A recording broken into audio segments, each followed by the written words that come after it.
Hey there, it's Don at the range. Welcome back to On the Scout. This is part 3 of the Scout Rifle Scope review. It's been a little while since I posted last. Right now we're in spring in Washington, and I have a course of fire set up to evaluate all of these optics and compare them against one another. So today's course of fire will be all the Scout scopes shooting at 200, 300, 400, and 500 yards. I'm trying to go for the first round hit, second round hit, follow up, and maybe a third. If the first is a miss, I'll let that be a pass and keep trying to get the second and third hits. But if it's like a serious walk-in situation where every round needs to be walked in, that scope's probably not well suited for shooting at that range. I'm gonna use the technology and the features in each separate optic, whether it be a turret or a BDC or the duplex or just holdovers, to the best of my ability to make sure that each of these scopes has a fair chance of shooting at 2, 3, 4, and 500 yards. This is the target we're using for our review. This is a full-size IPSC steel target with approximately an 8 or 9 inch black center of mass painted on. It's getting a little bit bigger every time I repaint it black, so bear with. It's just used as a reference point, about 4 inches radius here. And I'm about 6'1". In comparison to me, this is a realistic size target that we're about to use. The first scope being reviewed here is one of the controls. This is the 1.5 to 4 power Leupold LVPO. It has a BDC and a turret in mils. So I have a target, IPSC size target set up at 200 yards. Let's get to shooting it and see how it does.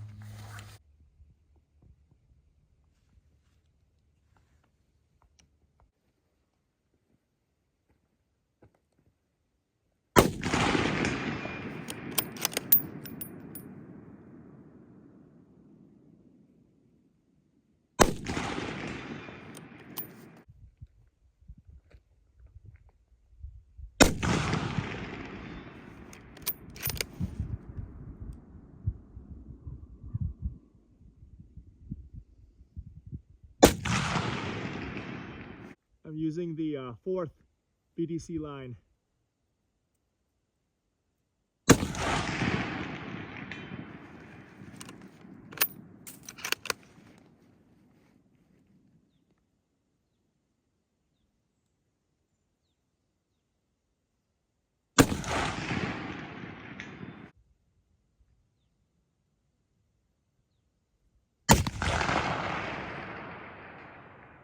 That's a hit.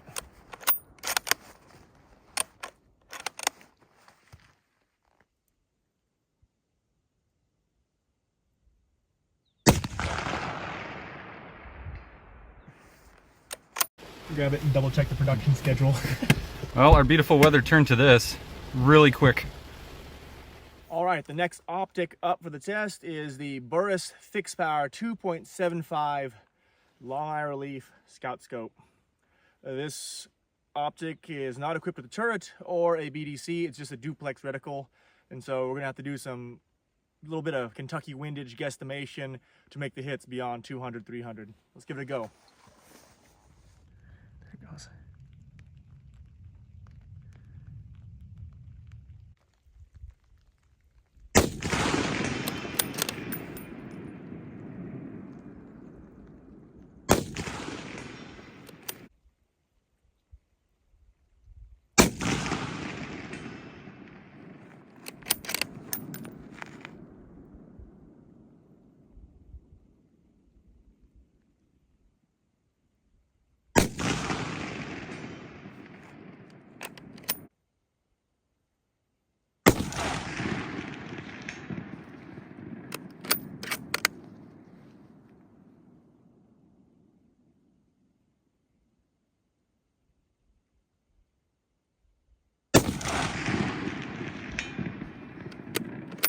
Two good hits, but that's not a shot I take normally. I mean, the target is almost completely obscured by that huge, thick, black duplex post. I'm not feeling really good about 500 yards. I think if I was like holding that high above a target at 500 yards, I wouldn't even take the shot with this optic. So I'm gonna go ahead and call it for this optic and not even try, because I'll be holding I'd be holding 6 feet over the target with a duplex post. That's just kind of ridiculous. This optic just doesn't have the features, I think, to make me be confident and comfortably shoot at 500 yards. So let's move on to the next one. All right, next up is the Burris 2 to 7 power variable scout scope. This optic has a BDC, and so I expect it to be able to probably do all 500 yards. So let's get to it. 7 power. Burris 2 to 7 power scout scope, 200 yards.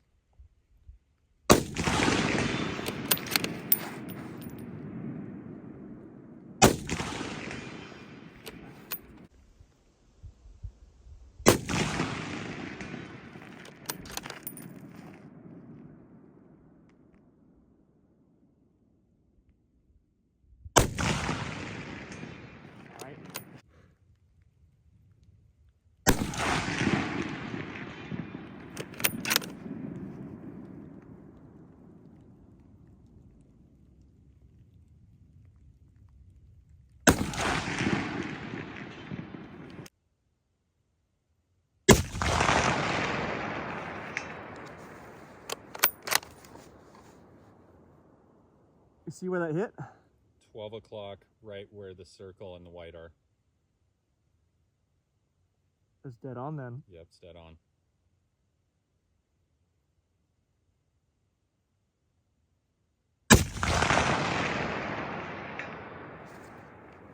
It's right shoulder.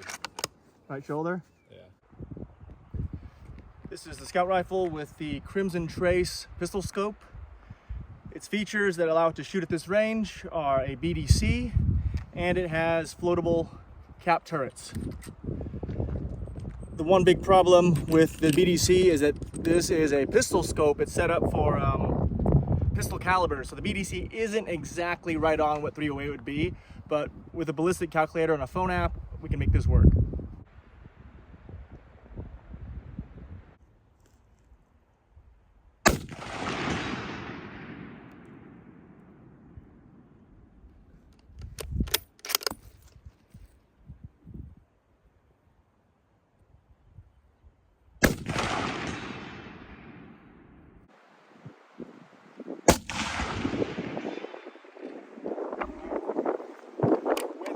Crazy right now. Looks like I'm still on.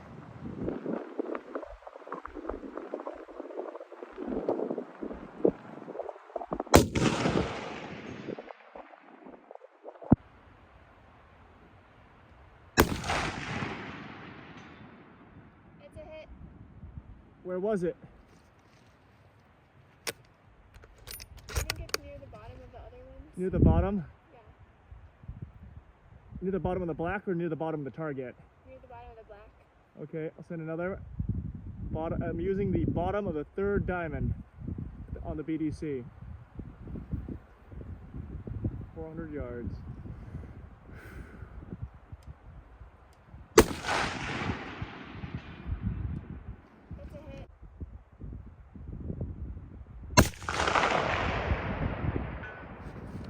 Heard that nice and clear. Send it again.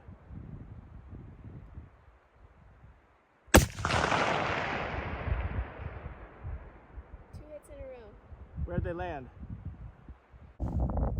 Next to review is the Hi-Lux 2 to 7. It is a BDC, and I believe it has also floatable, very positive clicky turrets here.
target. And it's going to high, I think. All right, I put the duplex at the base of the target.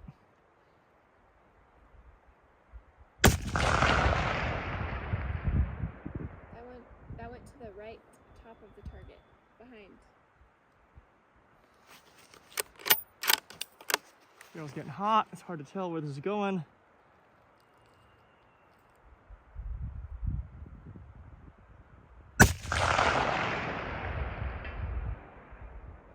That one hit, but I can't tell where. I heard the hit as well. I'm in trouble with this optic. I'm putting the duplex at the base of the target again.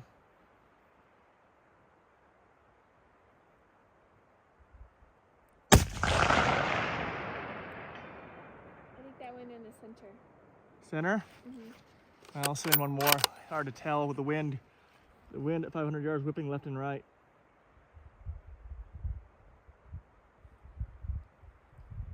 I think that one went in the center as well. Okay, well, I think it could have been a holdover issue. Initially, I was holding center with the duplex, but it looks like with this duplex VDC, I need to be holding base of target to hit center.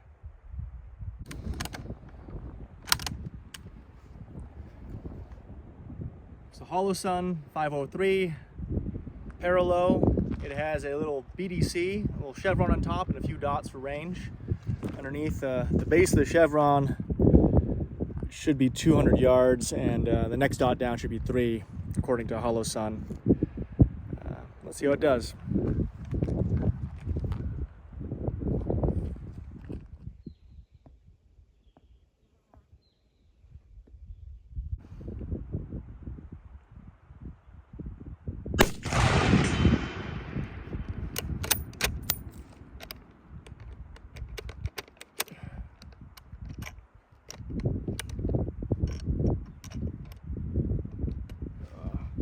Magazine jam.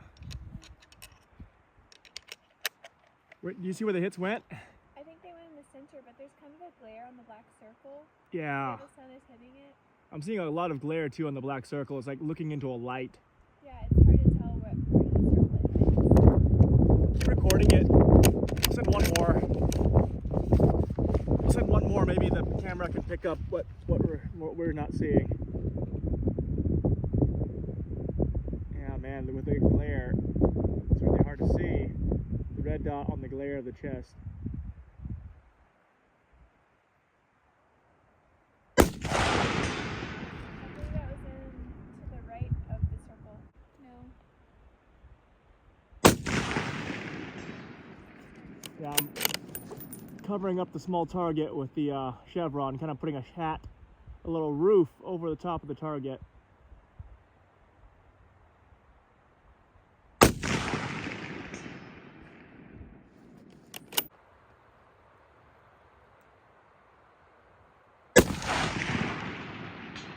Well, That's a hit. hit the hit, I'll take it. Send another. Center up in the black circle.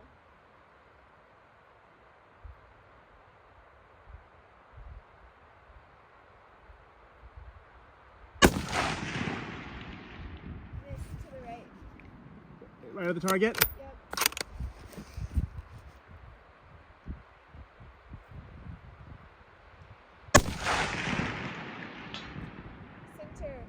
Center. Let's send this last one for good measure. Miss to the right of the target. The results are pretty inconsistent. I think it's because the BDC dot that's for 400 yards is nearly fully covering the chest of the target. And as you can see, even though I got 2 hits, I fired 5 and most of them were misses around the target. I think this is the end of the line for the mighty little HOLOSUN. So I don't see a real good point of bringing this thing to 500 yards other than to waste ammo. It wouldn't be a shot I'd take. It's already kind of a questionable shot at 400 yards. Up next is the Leupold 1.5-4 VX-Freedom Scout. This is a kind of halfway intermediate eye relief, as you know, and it has a duplex, no BDC, no floatable turret. What you see is what you get.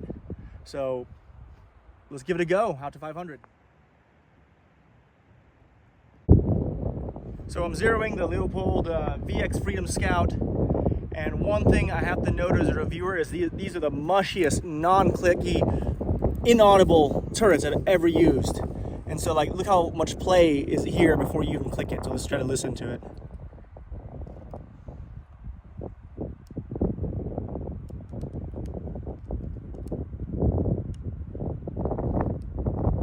I can't tell if it's clicking or not.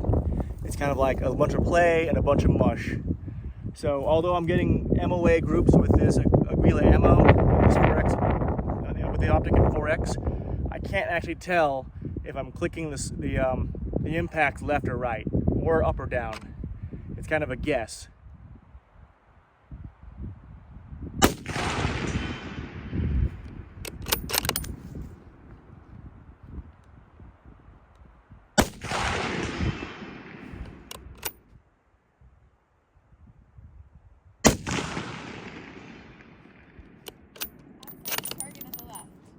What is it?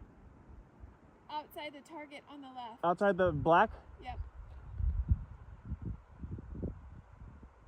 Outside the black on the left. Okay, it must be some wind. Right in the center. Center.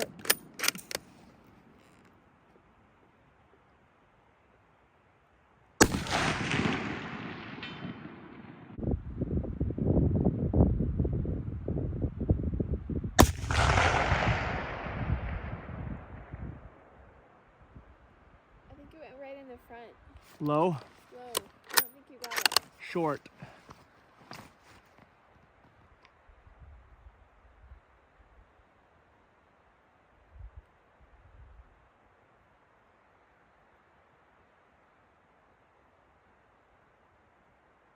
You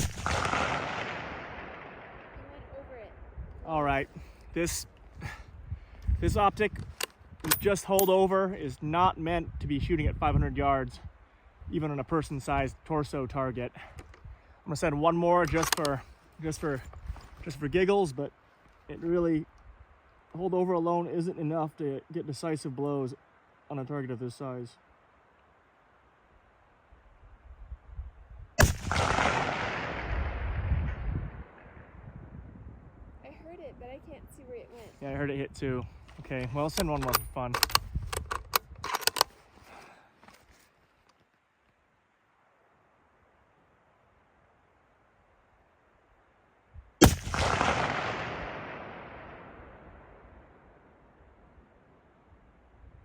No.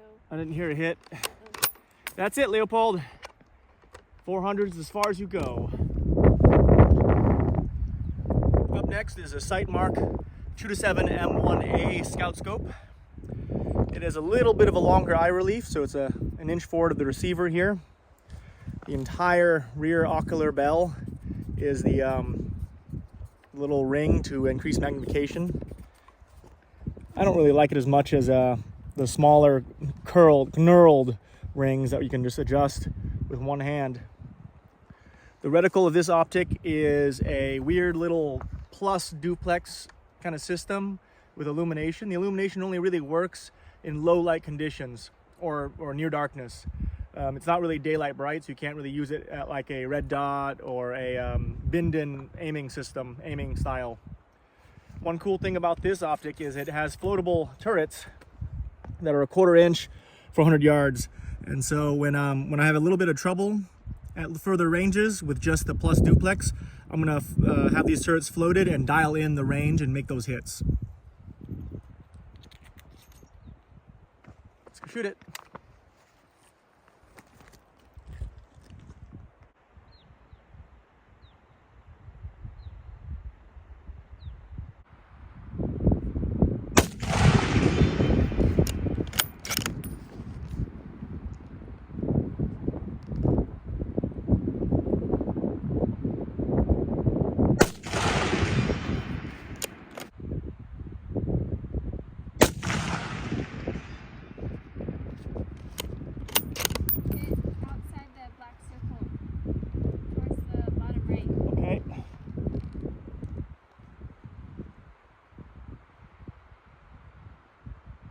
It looks like the black bottom post of this reticle, the duplex, is the point of impact.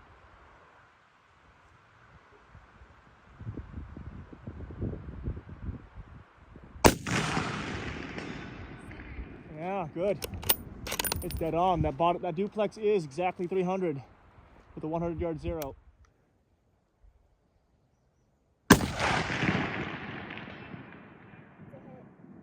You see the hit? I can't see the hit, but I saw the dust on both sides and I heard it.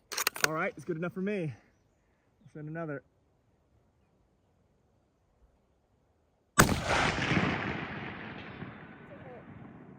You see where it hit? Could have been center. In the center? I think so. All right, well, there's a lot of mirage. I don't blame you. You can't see the hit. That's a hit.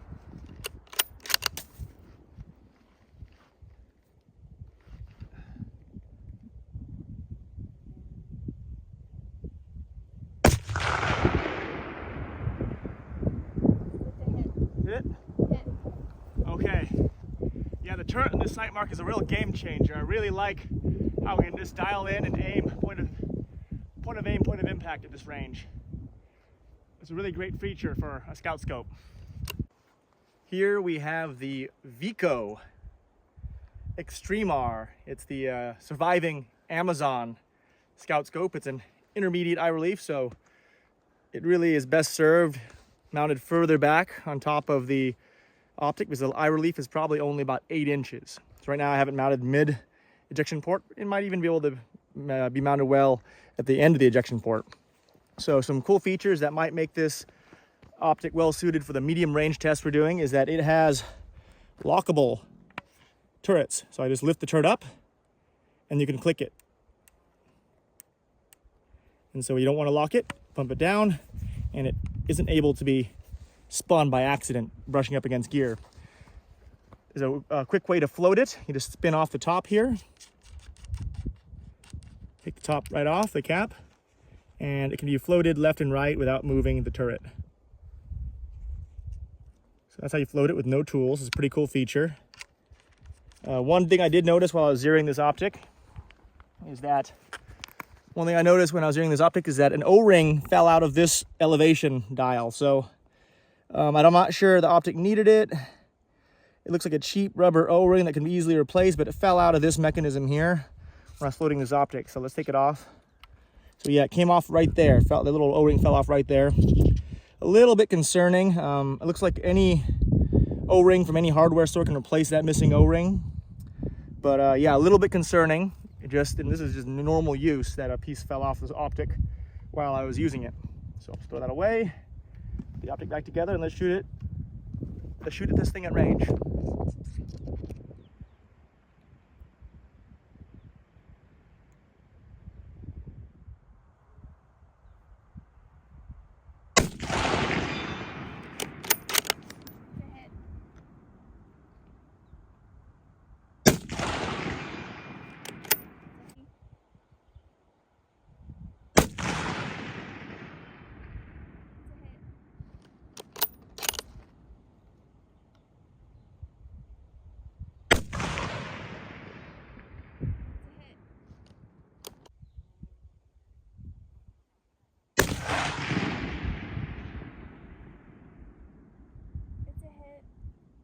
Bottom right corner.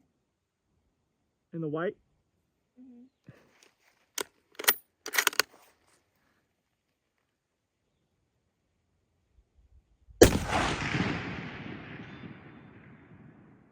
It's a hit just below the black. Okay. Circle.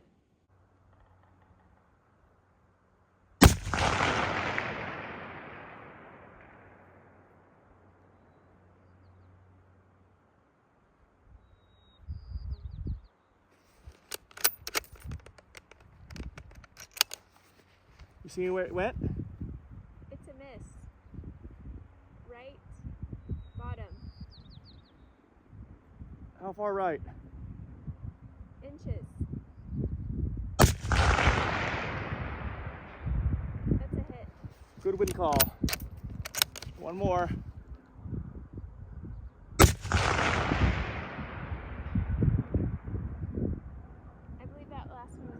I think I heard the hit. Good wind call on that. Okay, let's let the wind die down.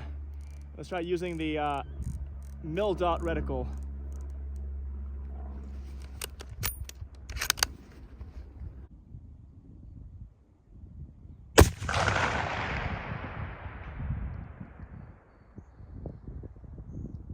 I heard a hit. Yeah, there was dust.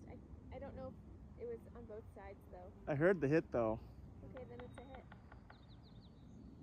Okay.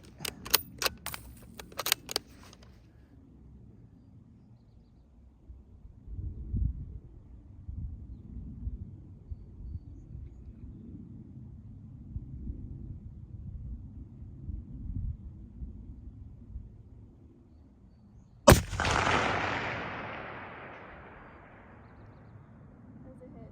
Yeah. You see where? I think it was the bottom. I'm just gonna call it. We got 2 good hits with the mil dot reticle.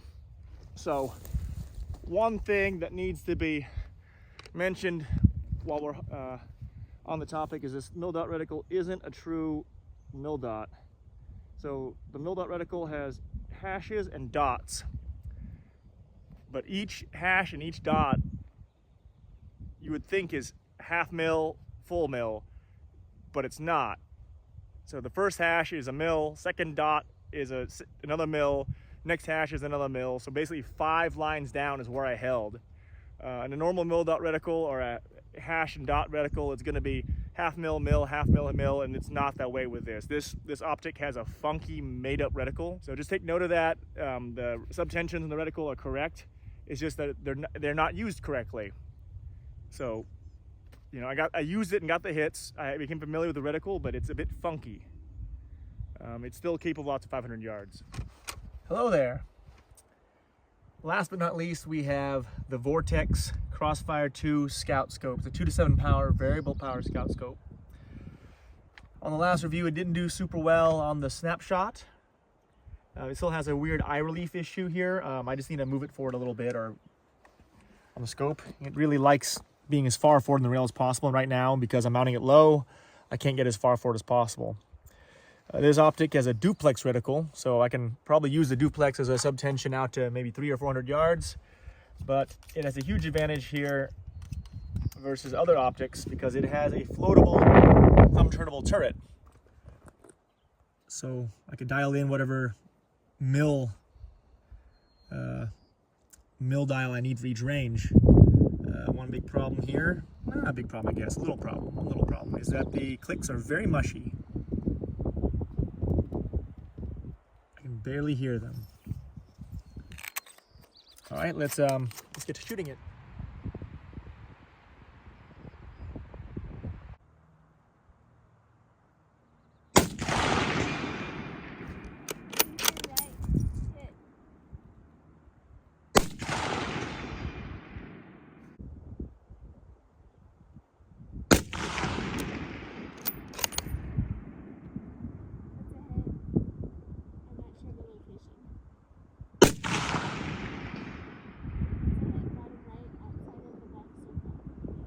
Alright, I'm using the crosshair on the top of the head of the target. The 100-yard zero.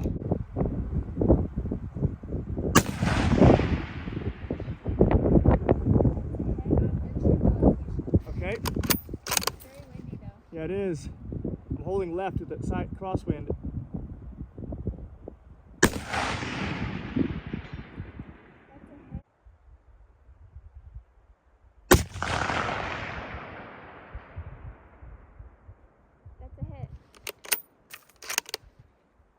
Still low right on the target.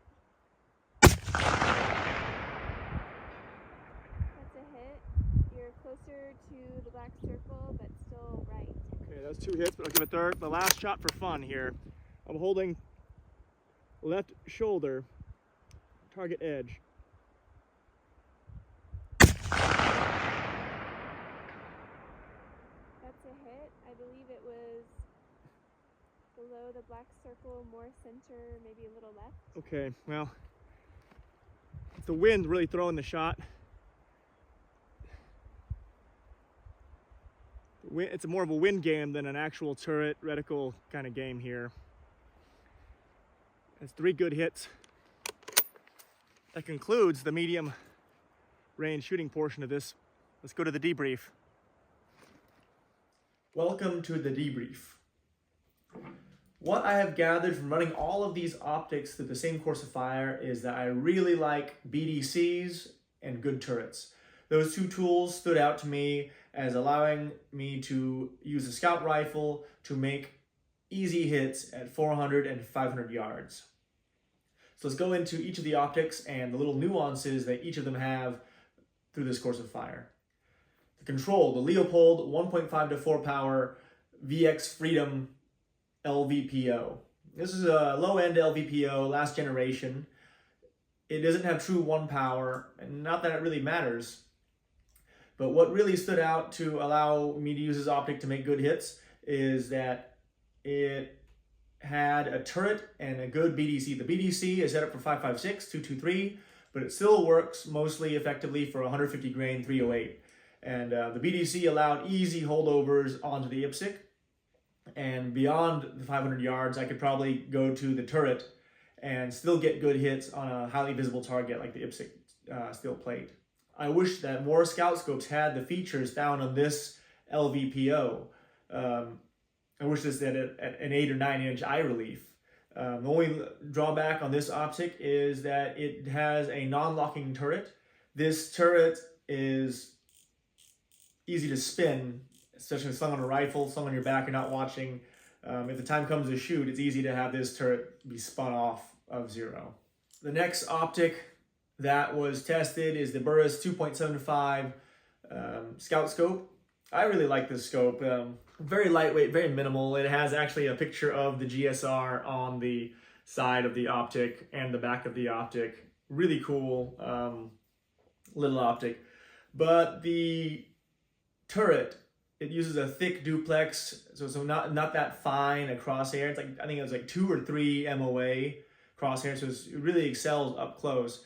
The close range test on part 2 of the Scout Scope review showed this optic is one of the quickest, just a hair behind the red dot. So I think this optic serves a lot of the same niche as a red dot, using the thick, very simplistic duplex reticle to acquire the target quickly. It is one perk over a red dot is that it has a little bit better positive target ID, being almost 3 power, but still the being forced to use holdovers beyond 300 yards with also a very thick crosshair and a really thick duplex post. That thick duplex post actually usually obscures the target at 400 yards, at 500 yards, and I didn't really have a lot of confidence in how Jeff Cooper said, dealing a decisive blow at practical ranges with this optic. The next optic that went through the course of fire is the Burris Scout Scope 2 to 7 power. In the last review, I complained that this optic had blurry optical edges. It just didn't really have a crisp picture in a decent light collection, and it was actually one of the quicker ones when it came to the snapshot. When it came to the medium range test, this optic with its 2 to 7 power, it was really easy to zoom in and have a precise hold over the IPSC steel target, and the BDC being calibrated for a 16-inch barrel 308 was dead on every single time. This optic really shined on the medium range test. Only drawback is that it doesn't have a target turret. It has just it has a thumb adjustable but non-floatable turret. So you're really just relying on the BDC to make the hits with the Burris 2 to 7 power. The optic that was reviewed next was the Crimsontrace brush line pistol scope. This optic isn't a true scout scope, and because of it, it had a little bit of a weird eye relief issue. It was mounted as far forward as possible on the scout rail, and still then it had a pretty tight eye box. It was kind of hard to get right behind the optic. I had to kind of push back on the rifle stock to get a good sight picture on this.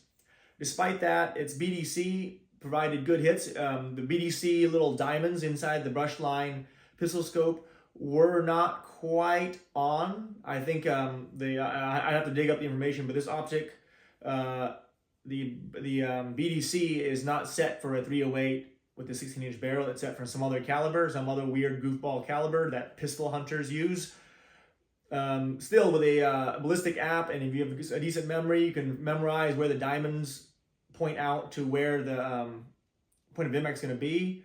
And so the BDC wasn't as intuitive as, say, the Burris, but it still provided a good reference point to actually make the hits. Another good feature that really stood out to me that might be more important for using this optic at longer ranges beyond 500 yards is that it is a nice floatable turret, and it has little reference marks on how many rotations you've had. So it's almost like this turret was intended to be rotated several times to make the really long hits, maybe out to 800 yards, given that this is an 8X optic. Next in line is the Hi-Lux 2 to 7 power scout scope. I spoke a lot of praises about this optic in the last review. It did one of the best of all the scout scopes in the snapshot test, and just good glass all around, good sight picture. It has very little of the actual scope body is visible when you're looking through it. It's just kind of like a thin scope ring and then a great image in the air with not much blurring.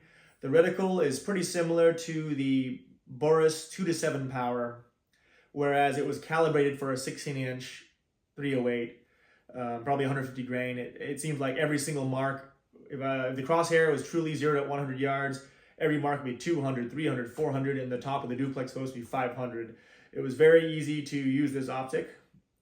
And on top of that, this optic also has the nice floatable thumb adjustable turret. And it would not surprise me in the least if this optic could shoot well beyond 500 yards, maybe go to 600, 700, 800 yards just using the turret alone. Next reviewed is the HOLOSUN 503 Paralow. It is a HOLOSUN red dot with a BDC built into it. It's meant to be used with a AR-15 with a magnifier, but the BDC did actually allow good reference points to make hits out to 400. At 400 yards, the red dot came upon the same problem as the Burris 2.75, where the red dot BDC kind of blurred together and actually blocked most of the target I was trying to hit. And because the BDC in this red dot was meant to be used with magnifier, sometimes it's easy to get confused because the little reference dots are so close together, it's easy to miscount whether it's a 300, 400, or 500 yard range dot.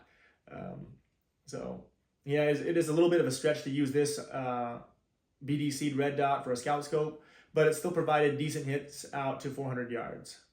In the prior review, this red dot was the fastest optic for the close range snapshot drill.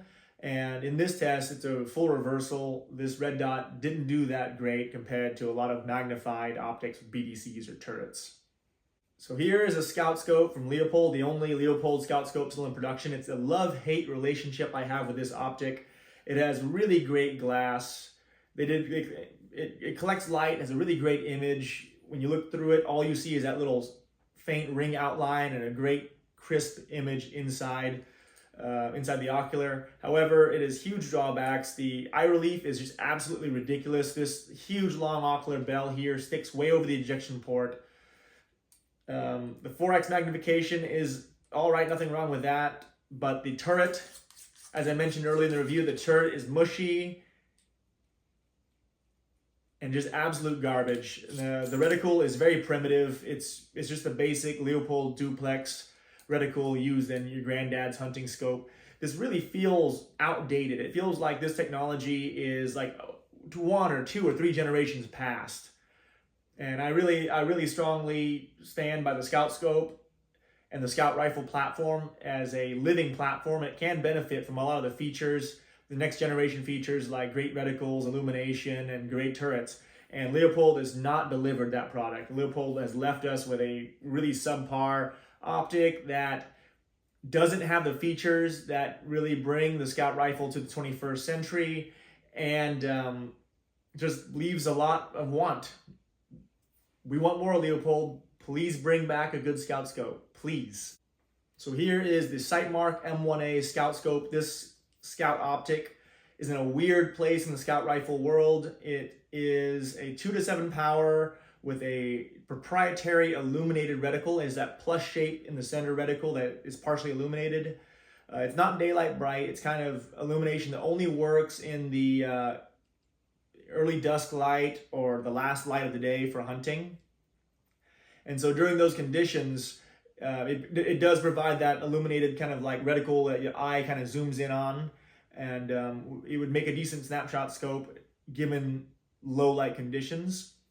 I need to test it some more. It might actually have so dim a reticle that it might be night vision goggle compatible. So eventually I'm gonna put this optic back on the Scout rifle and see if I can get a passive aiming shot through this optic through night vision goggles. That'd be really awesome to show the Scout rifle doing night vision stuff. So anyways, I digress. This optic when it comes to shooting at medium range, the reticle actually provides a little bit of reference point. The duplex, if I recall correctly, gave good hits exactly dead on at 300 yards when the zero is 100 yards in the center. And then the turret is a really nice clicky floatable turret, and that actually clicks well, and it just allows the shooter to dial out to 500 quite easily. It's just like, oh, 500 yards, 14 MOA, click, bang, and it's a hit. So the turret in this optic, it tracks well, it works well, and I don't doubt that this optic can shoot well beyond 500 yards. Who knows how far it can shoot? 600, 700, 800 yards, maybe more. And I just have to go and get some match ammo and test out how far the Sightmark can go. This Amazon optic, the Viiko Extremar 1 to 5 power scout scope, it sits in a weird place in the scout optic world. It's kind of an underdog. It has illumination. It has locking thumb adjustable turrets for elevation and windage in MOA. And yeah, it did really well. The BDC inside, again, I mentioned earlier in the review, it's a little bit funky, but it's workable. I was able to use the mil dot reticle to hold and make hits out to 500 yards. I was able to use the turret just fine. It tracks just fine to make hits out to 500 yards. And I really like that there's reference points in the reticle. I can, if I was given a wind correction by a spotter, I know most scout rifle shooters won't have a spotter on a spotting scope calling wind. But if that ever happened, or you're able to get a good position and self-spot your own hits with a scout rifle, you can actually see, okay, cool. The wind was carrying my shots over by 1 MRAD, so I'm just gonna hold left and target by 1 MRAD, make the hit. And so it's really cool to see this unique scout rifle scope design just on the market, that it has so many target features, illumination, CQB features. It is a cool, like, sniper-like reticle inside of it, and it's a long eye relief optic for a scout scope. And so I really want to see more of this. I call this my poor man's VXR Scout. It's big, it's heavy, and it has decent scout image, and it makes the hits at 500 yards. I don't recall this optic missing a single shot from 200 to 500 yards. So the Viiko, it does surprisingly well. I like it. I wish it wasn't so heavy, and I wish the QC wasn't so bad at Viiko that the other optic didn't even pass muster. I was like, no, this thing's DQ'd. But so far, the Viiko 1 to 5 is doing pretty good. The last optic we reviewed is the Vortex. I complained a lot during the last review that the Vortex had weird eye relief. It needs to be mounted maybe an inch further or half an inch further on the rail than it really can be. When you look through this optic, most of what you see is the scope body. You see a huge, thick, black ring of aluminum and turret sticking out. And it kind of has blurry edges in the image. It's kind of a slight, oily, blurry edge in the image.